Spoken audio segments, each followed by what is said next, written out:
power, speed, and range. This is the aerial rider Kepler. Next on Crisscrossed.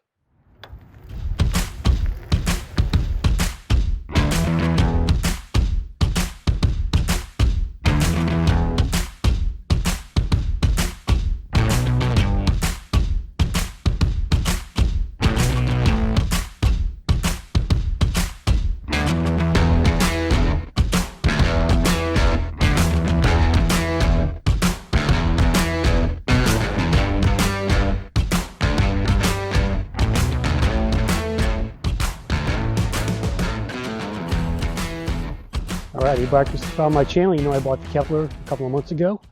I ordered it back in August. It came in, I think, late September, early October. And I've had it for a couple of months now. Got about 150 miles on the e-bike. And I finally got a chance to do the full review here for you today. So this is the Kepler. It's Ariel Rider's traditional looking e-bike. They make a lot of e-moped styles, Grizzly, X-Class, if you've seen those. And when I first saw this, I was like, yeah, I got to get this bike because it's fast, it's powerful, and it goes far. Three big reasons to get it. And it's at the price of $17.99, which to me is one of the best values in the industry, best deals in the industry. I mean, how can you get a 20 amp hour battery with a 1,000 watt motor, 1,800 watts peak for that little money? And I just had to have this thing. It's such a good deal and such a great bike once you get it out on the road. So let's go over the specs. I'll tell you what it's all about.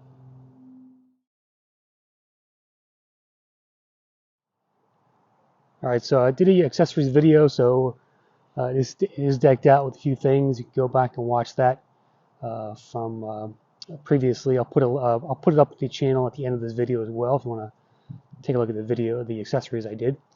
But let's walk you through the Kepler and get you some info. So it's running on 26 by 4 fat tires. These are CSTs, big fat tires. As you can see the label down there.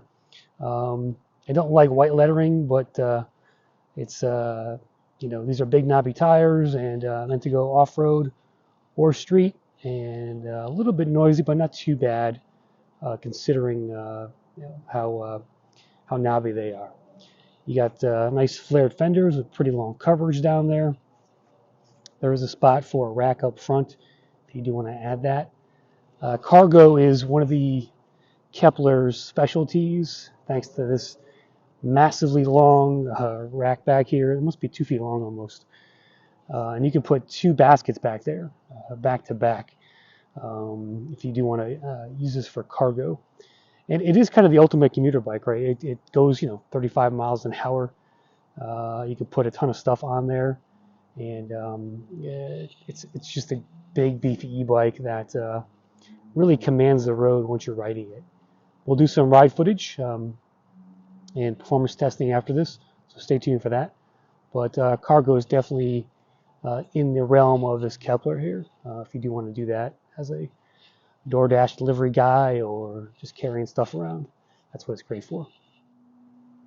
Getting back to the electronics here, 52 volt, 20 amp hour battery here in the semi-integrated into the frame here. Key unlock, charge ports on the other side, and the controllers down here. This is a 33 amp controller, which gives out tons of power back to that 1,000 watt motor, rear hub motor in the rear there. So lots of power, pretty accessible. There's some wires down on the bottom that come out, and there's XT60s in there if you do want to add a second battery, which I've seen a bunch of YouTubers do. Randy Rides and a few others.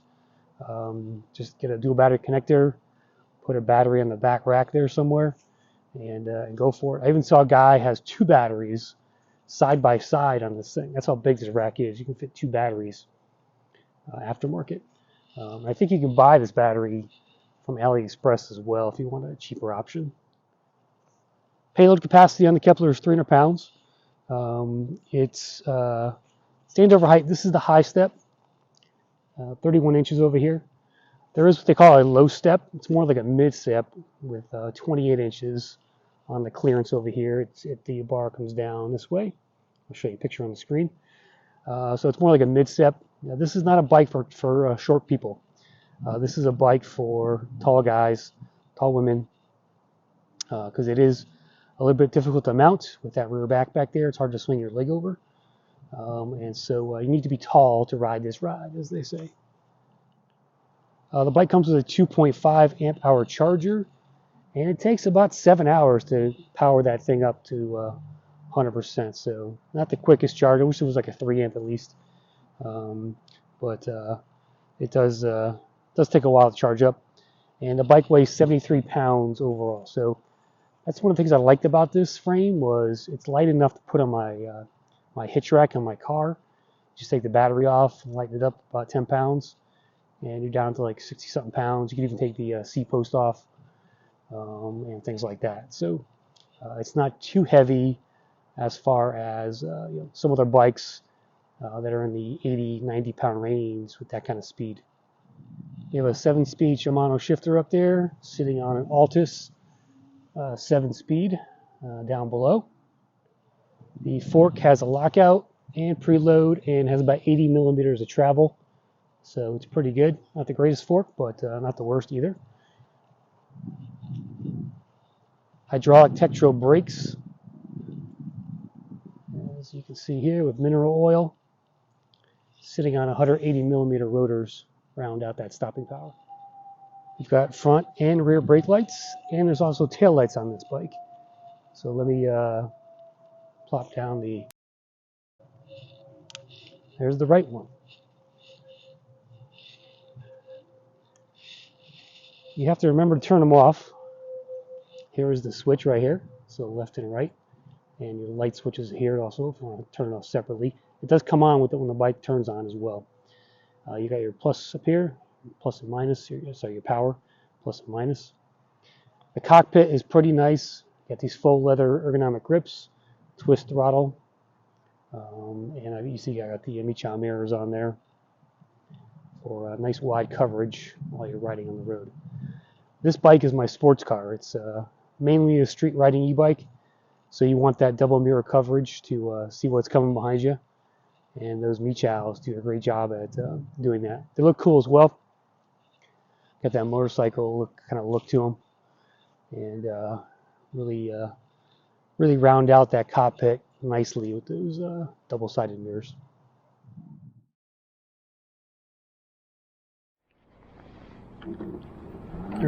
Just hit that throttle. You can see how quick it takes off. It's up to 20 miles an hour. Boom, done. That was, what was it, 4 seconds, 5 seconds?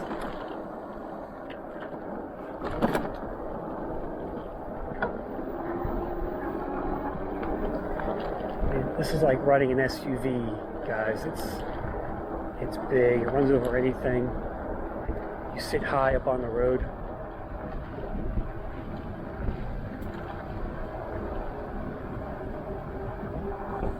We're gonna go do a speed test. We're going to do a hill climb, and I'll give you the pros and cons at the end, so make sure you stay tuned for that.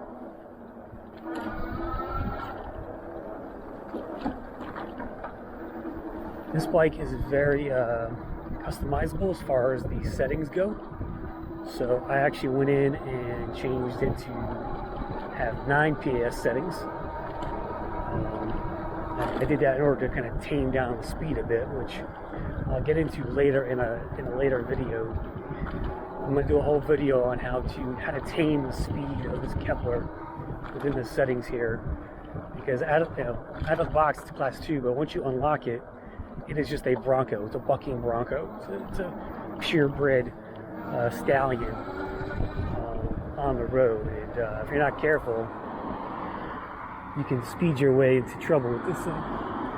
So,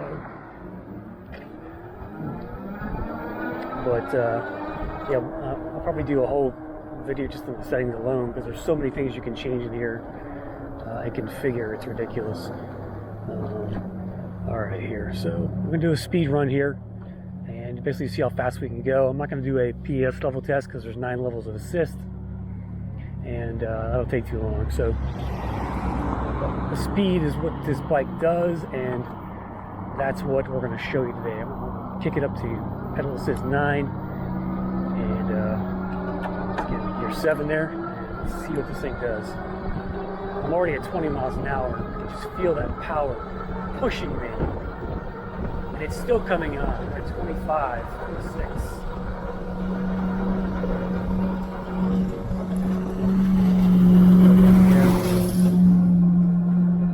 Turn the corner.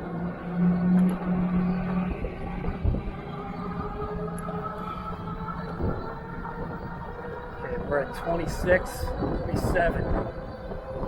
28, 29, 30, 31, 32, 32 there, going uphill. I could have got more out of that, I think. In fact, I'm going to try that again. Try and get past 32.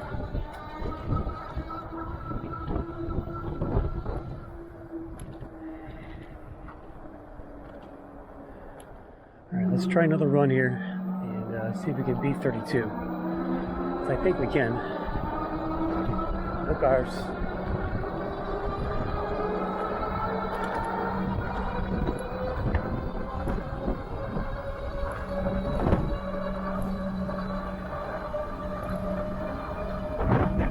No cars. 33. There's 34. We get 35.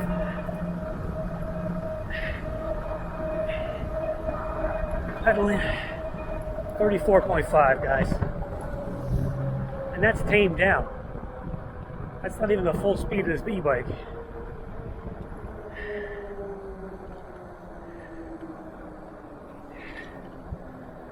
I probably tamed this, tune this down about 20-30% in the settings. So let's go do a hill test, and I'm really curious how we do on the hill test. This thing should heat it up. Okay, here we go on the hill test. I'll put up to, actually I'm going to throttle only first.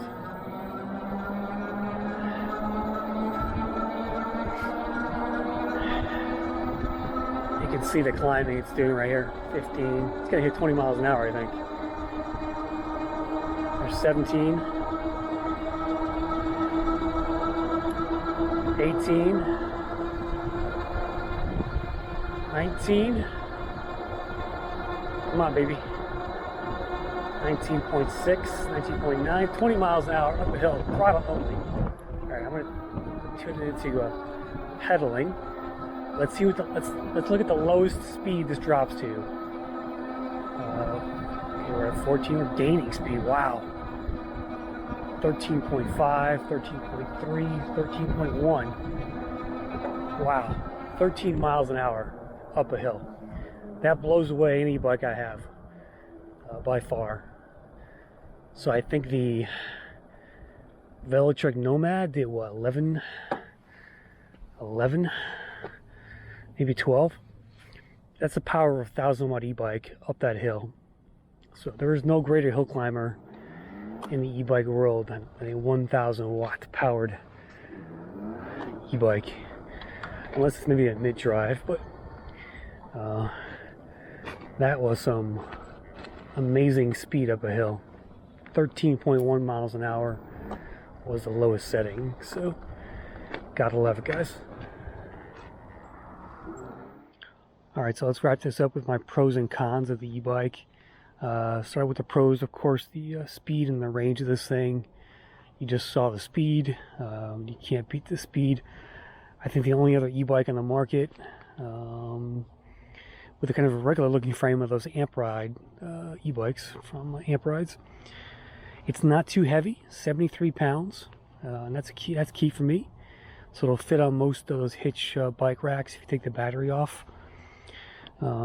It's very comfortable. It's got an adjustable stem up here on the e-bike. You can adjust it up and down.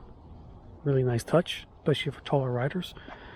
The price, we haven't mentioned the price yet. $17.99 on arielrider.com. And you can't, for that money, this is one of the best values in the industry. In fact, next to the Electric XB, I don't think there's a better value e-bike on the market today than this Kepler. I've looked, I've seen, I've researched, and it's hard to find the specs and power and range at that kind of price. Another pro is the display. I love that display. It just gives you a ton of information for your rides, and love all kinds of that. I love all that data, and the configurability of that display is terrific as well. Okay, the cons. So not too many cons. I'm not crazy about white lettering on tires, so I kind of hate the CST BFT tires overall.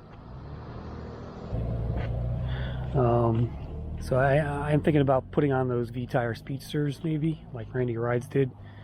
But I'm not a fan of the big white lettering. I think it takes away from the look of the bike. I'd rather have just blacked out tires there, to be honest. I think the rack in the back, while if you're looking for storage, it's great. But I'm not. I think it's too big. I wish they cut it off right here. And it'd also be a lot easier to mount too by getting your leg over there. So to me, it's like 6 inches too long, almost. The fender, I did lose a rivet down here. I had to put some tape on it.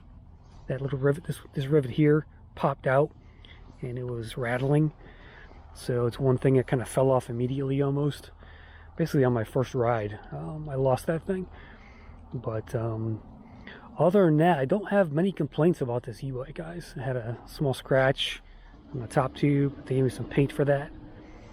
They gave you a bunch of tools with it, so you know. But other than, you know, maybe the C-post, which is just a normal C-post, needs to be switched out.